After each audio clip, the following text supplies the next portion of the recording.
Here's something most people didn't know about the Delphi case, or don't know about the Delphi case. The state's firearms analysis that tested Richard Allen's gun against the bullet found at the crime scene, it didn't match. When the firearms expert testified, she said that she was unable to create those tool marks by ejecting the shell. Correct. She could only correct them, or she could only replicate them if she actually fired the round. Is that accurate? It's absolutely accurate. So, and that's actually the biggest takeaway. So she used 10 test rounds that she had, like just in a, like she's got a big bag or box of test rounds. So the first thing she did 10 of them. Okay. So she did 4 where she tried to cycle it. And if you guys know anything about weapons, you know, if you get your magazine up there, okay, the first time that you rack your gun, it's going to the extractor is going to pull the bullet out of the magazine and place it in the chamber. And then if you rack it again, say that you went out during that day and you like to keep, you know, if it's a, you know, conceal and carry state and you're like, I like to have one in the chamber just in case, God forbid, you know, and you got in your holster and you got your gun that morning, you racked it, you got that round up in the chamber, and then you get home and you're you know, gun safety matters to you. You're like, all right, I'm going to get that out. So you then rack it a second time, that'll eject that round out. So she did that process 4 times. Okay. And she could not make sufficient enough markings on any of those 4 rounds where she cycled the round out of the weapon to make any kind of comparison. The markings weren't significant enough. So she then fires 6 rounds. And at that point, on one of those 6, she claims that she was able to make sufficient agreement. So let me say this again. She ran the test, the direct comparison, and it came back negative. That is according to trial testimony documented in the appeal of Richard Allen. So everybody's like, see, the bullet matched. No, it didn't. No, it didn't. Until it was manipulated 50 ways to Tuesday did it match. And I guess if you're going to say that's some sort of scientific breakthrough, I got a big old vat of snake oil to sell you. Probably heard of ballistics evidence. That is where examiners compare the marks on bullet fragments and testify in court that there is no doubt the bullet was fired from a particular gun. Well, this week, Maryland's highest court ruled that ballistics evidence is not what many of us may think. In fact, they determined that science isn't good enough to stand up in court anymore. As far as the bullet's concerned, especially as this got fleshed out at the trial, I have really grave concerns about this even meeting the threshold for admissibility in court. The fact that it turns out this is a comparison of an unspent round to a fired casing. There's been no apparent validation or even like real study of whether this is a type of testing that's appropriate, that's going to be reliable, that it's something that would be accepted in the forensic community generally. That to me is a real problem. So at the very least, I think that there should have been more of a threshold evaluation of the legitimacy of that process and put the burden on the state to substantiate that what they're offering here is in fact reliable science. Big hot button for me, the junk science in the courts. It's just been a problem for decades. It continues to be a problem. In a 4-3 split decision, Maryland Supreme Court ruled the science is simply not reliable. Here's Jeffrey Gillerin, the chief of forensics for Maryland's Office of the Public Defender, to explain. That science does not support matching a bullet or a cartridge case to a particular gun. There was a study called Ames 2, and what that study found that when they tried to reproduce the opinions of one examiner versus another examiner, they found that over 50% of the time, the second examiner came to a different conclusion on the same evidence than the first examiner. I mean, that kind of tool mark analysis is bordering right on junk science in some places it is to begin with. Right. But then, so everything that happens from there and beyond was all built around the idea that this bullet casing came from Richard Allen's gun. Correct. And then now can you explain what happened at trial? What did we learn at trial when that analyst came up and explained what she actually found? Nothing. It was unbelievable. So you're sitting there as she gets on the stand, and you know she's been working for the ISP lab for a long time. You know she's like I've never gotten one wrong. Like she's like I'm never wrong. I'm never wrong. That's a lie, and you know this is a lie. All right, and they put a picture up, right, and the whole time she's like, but I don't want anybody looking at the picture because the picture is just one of like it's a microcosm of everything that I was looking at when I made my analysis. So I'm like, well, why didn't you put on like a series of like, because she's got her comparison microscope picture. Yeah. And there's 3 ejector marks on the head stamp. Okay. Which means that round had been ejected on 3 separate occasions. What you're looking for are, you need the fine marks, not what they call the gross marks. So the gross marks are the deeper marks. We never even see what she's saying was sufficient agreement. Like there is no evidence. It was literally like, trust me, you're just going to have to trust me. I had my work validated by my boss, and he came to the same conclusion. There was sufficient agreement. They're not allowed to use the word match. Right. So it's the term of art is sufficient agreement. So the problem with it is that they had no evidence of her showing her work.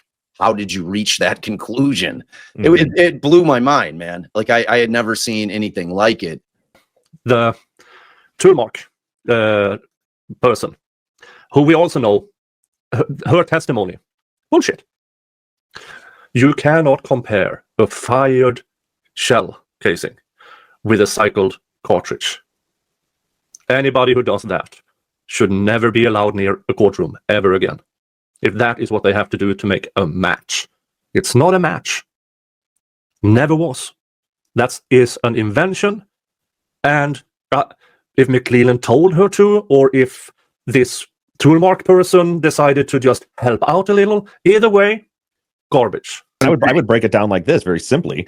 So what we're trying to do is we're saying that this mark, we know for a fact that the mark on that shell casing came from it being ejected out of a gun without being fired. When they tried to do the same thing with Richard Allen's gun, it did not make that mark. Correct. So then she fires 6 rounds, which is irrelevant in my opinion, because the round wasn't fired. So you're not replicating anything that actually happened on the scene. And out of that, only 1 out of the 6 could have been sufficient agreement, to which she didn't show any work to actually confirm that. You don't even see what mark she's talking about. At the scene, they had found the unfired .40 caliber Smith & Wesson cartridge near Libby's right ankle. Melissa Oberg did her bullshit analysis where she couldn't compare it. She couldn't find anything that Richard Allen's gun did when she treated the bullet the way the bullet found at the scene had been treated.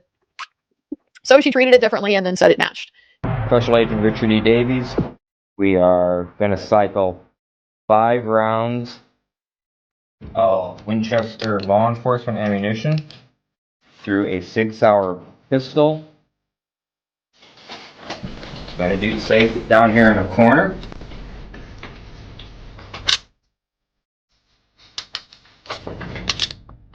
One,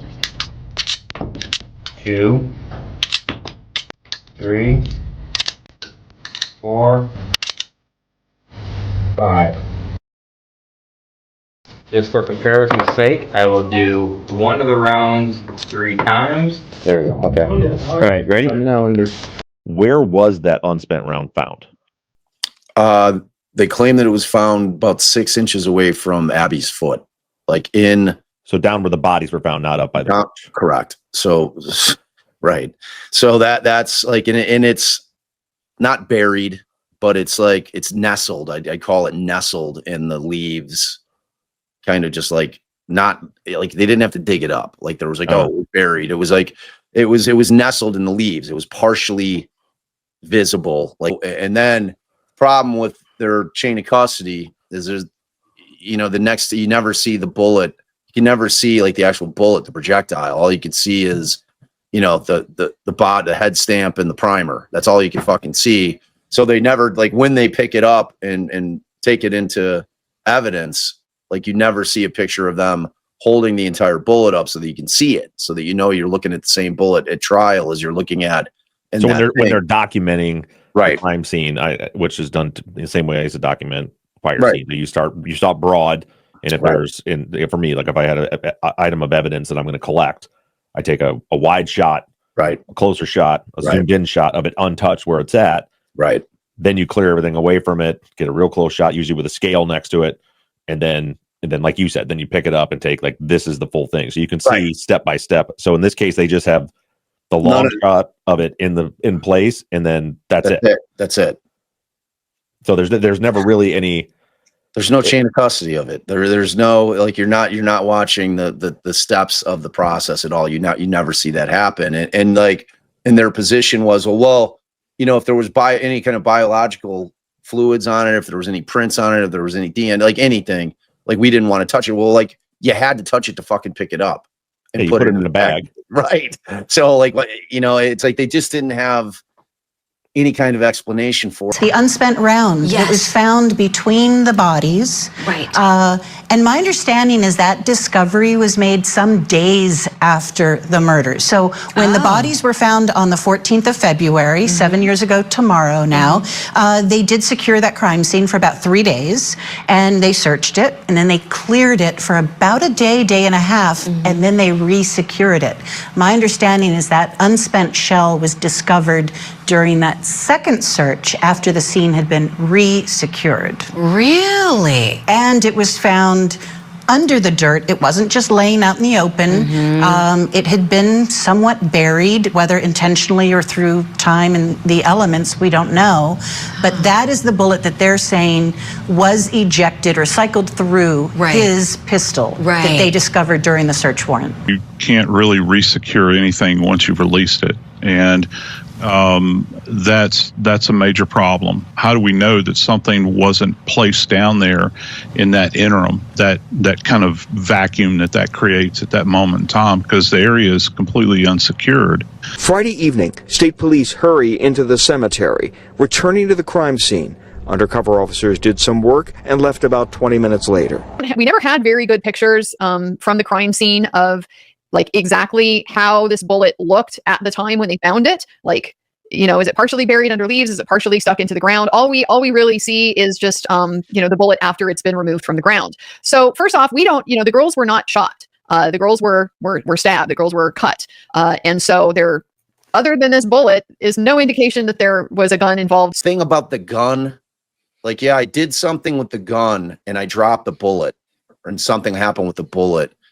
Like, that would have had to have been up on the bridge, which means that it's not the bullet or the round that they found down by the crime scene. Because if you really start breaking down this narrative with facts that he shouldn't know, none of it adds up.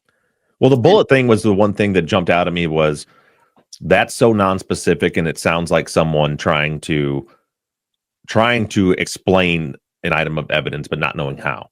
Right, and you think you would hear, I would expect to hear something like, I wrecked the gun to try to scare them. Right. Not, I did something with the gun and that's why the bullet fell. Right. And that's exactly the words that she used. I did something with the gun.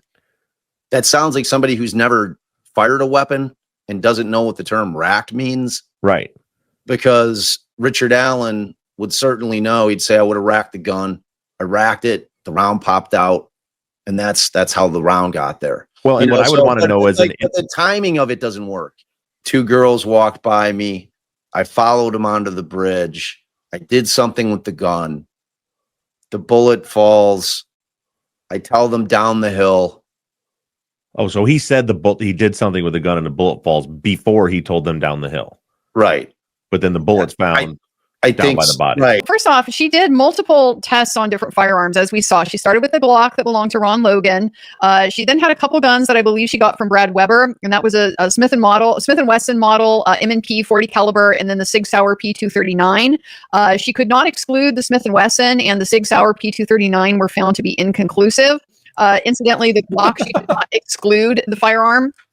So 3 completely unrelated guns now all so far cannot be excluded from having made these marks. That's not evidence, you stupid motherfucker. Ballistics evidence, he said, can still be used to narrow down what kind of gun may have been used in a crime, but it can't be used anymore to pin a shooting on a specific gun. Brad Weber guy, who's the guy whose Sig Sauer was tested, his 40 caliber Sig Sauer, and could not be excluded, whose property is the property where that access road is. I don't argue the science because it's not a fucking science. Tool mark analysis is not a science. It is a subjective opinion. Whoever this broad was on the stand is a lying hack who might as well have sat there with tarot cards or an 8-ball. It's that level of bad.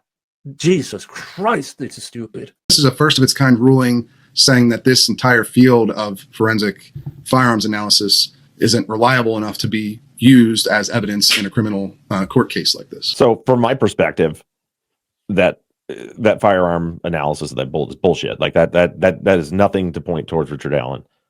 Doesn't sound like the video does anything to point towards Richard Allen. Nothing identifies him there. So then there's the frustrating part, is the element of evidence that was the most damning, and from what I understand, probably the reason he got convicted were these confessions. But at what point there's a fruit of the poisonous tree idea happening here, because the only reason he's in jail is because of this shell casing. Is that correct? Is that accurate? Yeah. It's the only reason he was arrested was solely based off of that. Right. And then while he's in jail, after a year and being in solitary confinement and having a complete mental breakdown, he's in psychosis, he's on medication, then he starts confessing, and the confessions become, it has to be the reason he's convicted, are these confessions. It's the key piece of evidence. Yeah. And it didn't come in, that wasn't the evidence they used to arrest him.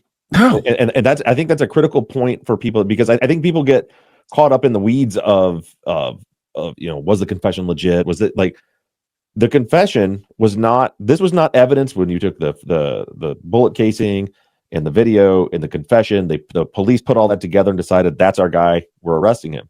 They arrested him based solely off this shell casing that is not legit evidence, in my opinion. And then all the way a year later, after he's already arrested, then these confessions come out. The Chicago Public Defender's Office mounted what's called a Fry challenge, and basically it's a challenge to the scientific validity of this type of matching of one bullet to one gun. And the judge barred the forensic firearms analyst from testifying at all, based on the fact that there's no scientific foundation to this idea that you can match one bullet to one gun.